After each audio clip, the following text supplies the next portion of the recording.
guys, tonight I'm going to read you a story called Recipe for a Story by Ella Burford.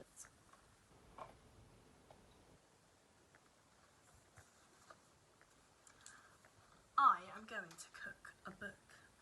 I'll break some thoughts into a cup.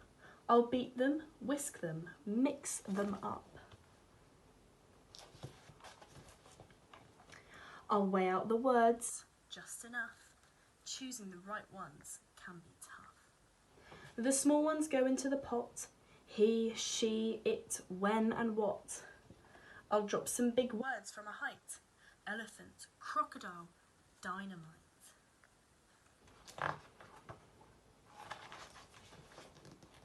Now that my story has begun, I'll cut out characters one by one. Feelings, colours, sounds, a picture, all add flavour to my mixture. I'll add a watery word or two. I'll pour them in and stir them through. Splish, splosh, splash, drip or sprinkle.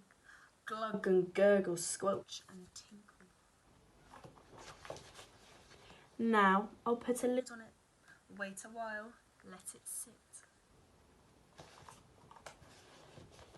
It's not until I roll it out that I'll find out what it's all about. And now I lay it in the tin so my characters can all jump in. Next, the middle, the action, the filling, into the pan without any spilling. Now all I'll do is simply add a spoon of good and a pinch of bad. Turn up the heat and let the bubbles quicken, and then my plot begins to thicken. Every sentence will taste much better if I add a full stop and a capital letter. But where did I put them? I've seen them myself. Here they are in the cupboard, on top of the shelf.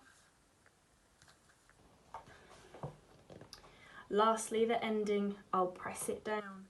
Add decoration all around. I'll glaze it with happiness and leave it to cook. Then bake it, brown it, and finish my book. I turn the pages and I can tell that my recipe's turned out really well. I've done everything that I need